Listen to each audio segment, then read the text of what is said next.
What's going on, everyone? My name is Jared, and hot off the news about jailbreaking in the iOS and iPhone world, I figured today would be a good video and a good time to make a video about jailbreaking and rooting. What is it? Do you still need it? And kind of where we're at with, are we going to see more of it or less of it in the coming future?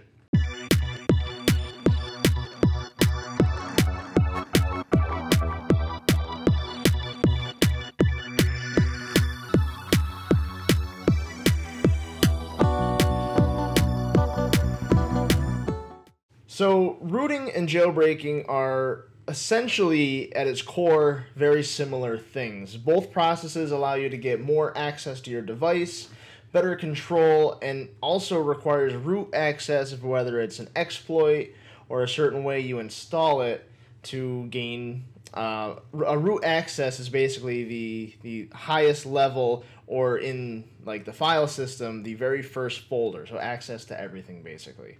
And jailbreaking kind of started way back in the day with the original iPhone.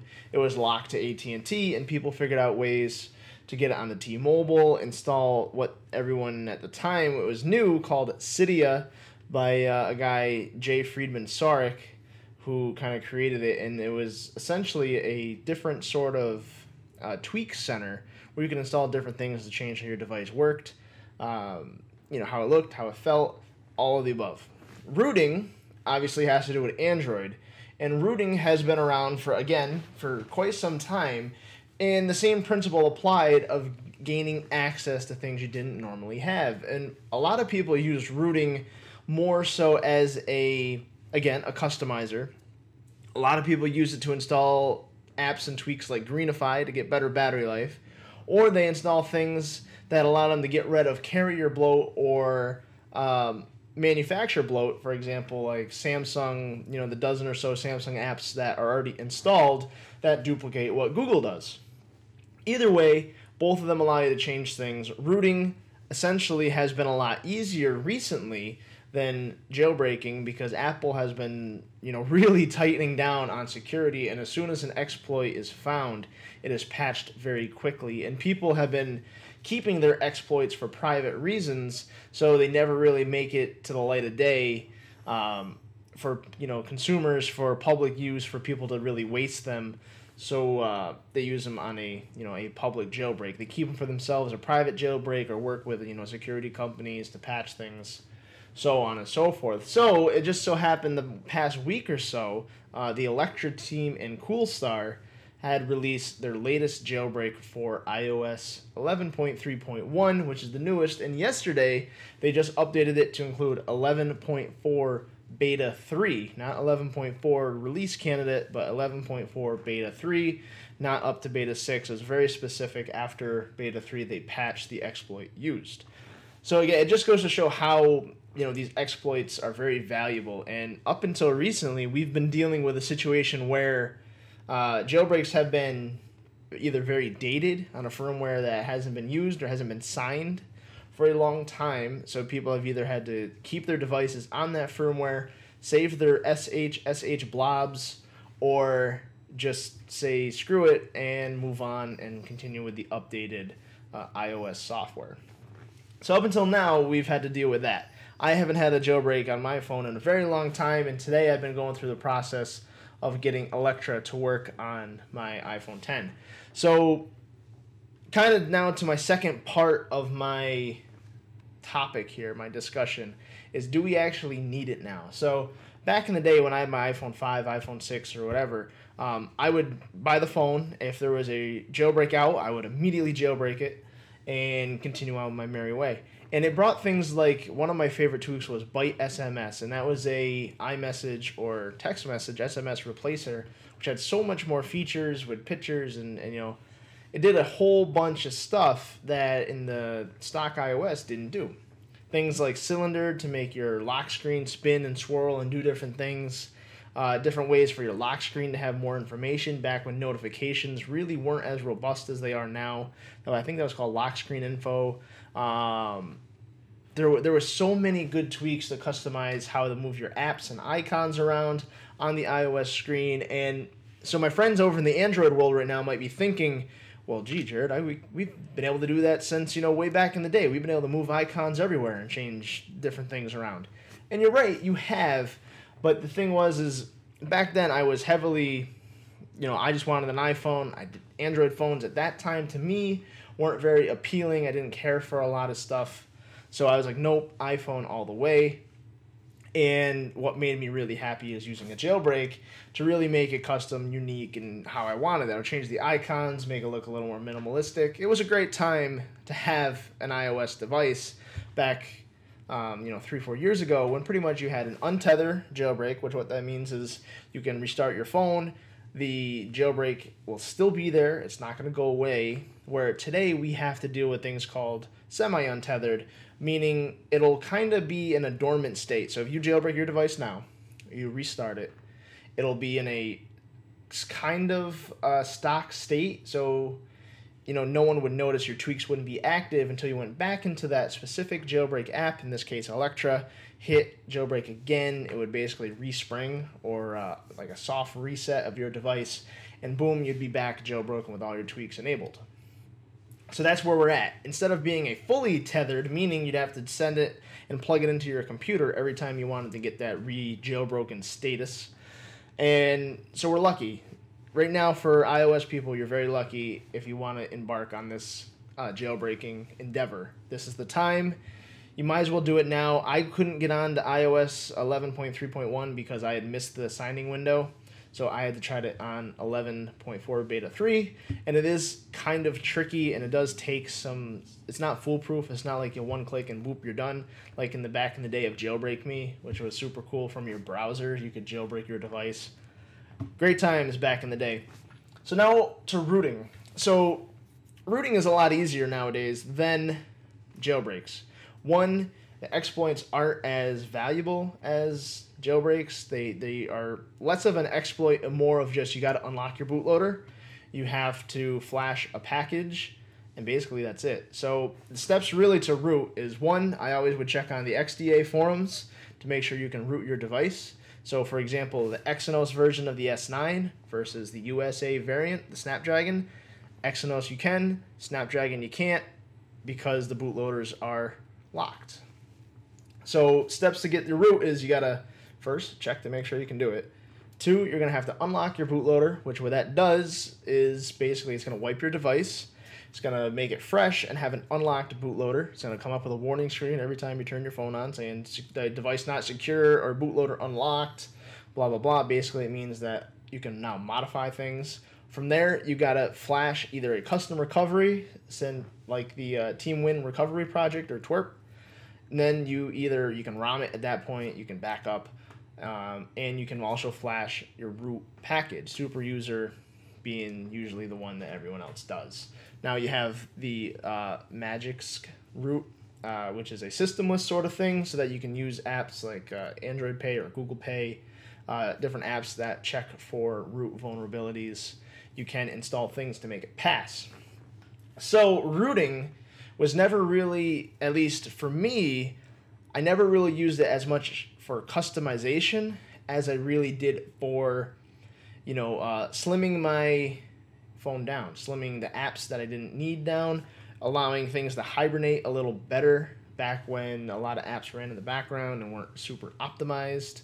And of course, you can certainly run apps and get things on your phone that you didn't originally have onto there. So for example, OnePlus, being now one of the biggest phones in the developer community, has tons of ROMs, which are, slimmed down, sped up, different kernels, different recoveries, a whole bunch of different stuff. You can have ones built on Oxygen, or ones built on ASOP, or built on, it's not CyanogenMod anymore, it's Lineage OS.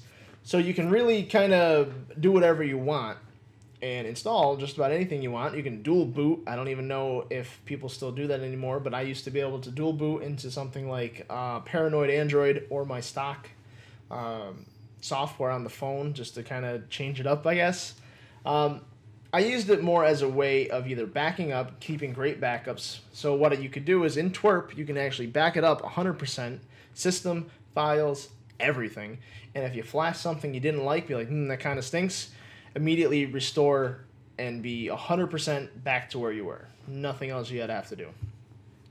And the Android had a lot of the customization that people wanted in iOS, already had it baked in, or took very little effort to get it there with things like Gravity Box, or I forgot what other was one of the big toolkits you could do to change a lot of stuff. Expose Framework was one of them. And now with the Magix root, you have different modules to enable, like OnePlus with dual speakers. You can use the little module to activate the earpiece as a treble and have your downward firing be your bass. Little things like that. So, in my opinion, do I think people need these things anymore? Well, the need is becoming less and less. So as iOS has grown more mature, I guess, they've gotten things right where they have better notifications. Now, stack notifications in iOS 12. iMessage is really robust now, and Byte SMS is a thing of the past, so you wouldn't even need it. Different things like changing your icons, obviously, Apple is probably never going to do that. So there's things like that you can tweak, and obviously very custom things. Like I was looking at a tweak the other day, it looked like a Pokemon battle as your caller ID screen. So Fight and Run was, decline and answer your phone. It would show different Pokemon every time people called. It was really cool, really unique. Definitely isn't for everybody, but that's the stuff now that jailbreaking does. It's not so much as a need to be like, oh, I can put 6 rows of icons on a page anymore, but it's things like that. Things instead of having your volume hood come up in the center with the giant bell icon, blurring out everything, comes up right underneath the iPhone 10 notch, or you have notification dots that come up for iPhone 10, which takes advantage of the OLED screen to only light up 2 little dots, which is similar to the notification light on an Android phone. So I'm trying to get it on my phone. It's really been a pain in the butt. I'm going to get back to trying it again. Some people had really good luck, 1 or 2 tries. Other people trying it like 50, 60, 70 times, and it seems to just kind of be luck of the draw. Now, as this app, as Electra, the jailbreak, gets better, it'll definitely take less time. And now, on the other side of things, rooting, a lot of people are live and die by the root right now.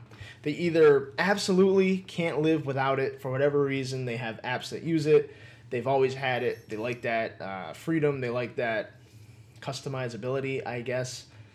Truthfully, I haven't rooted a phone for a real good reason probably since the OnePlus 3, so a few years ago now.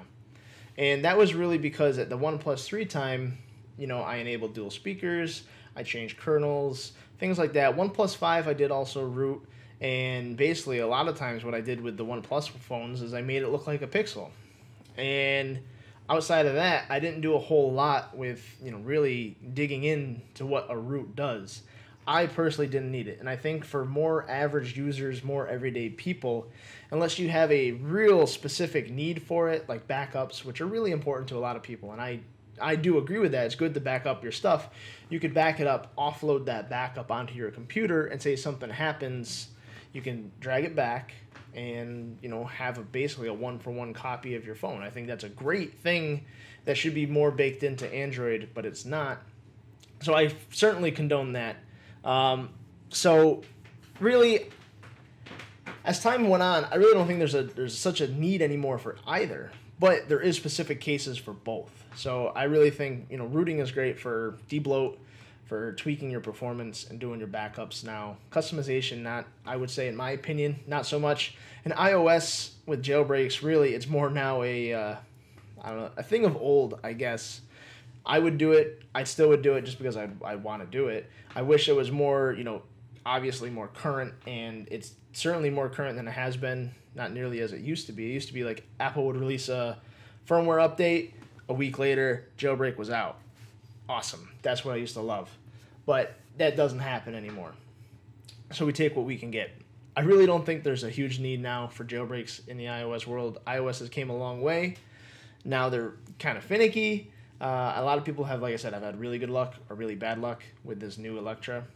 So take it as you will. If you want to try it, just do some research. Look at iDownload blog. They have great articles, Redmond Pie, great articles about how to do it, what you need to do it. It's not super hard. It just takes time and patience, and you to not be able to use your phone for a little bit because it'll be in airplane mode. So now moving on to security.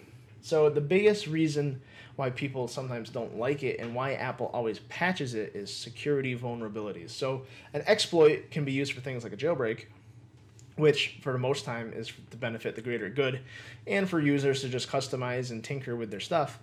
Or that exploit can be used maliciously, inject malicious code, take over devices, watch, things of that nature. Same with rooting. It makes your device less secure, and that's why the locked bootloader for a lot of companies now, like Huawei, just locked them down.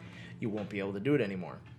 It's becoming more and more, again, of a thing of the past because people are really worried about security, online privacy, people taking over your stuff.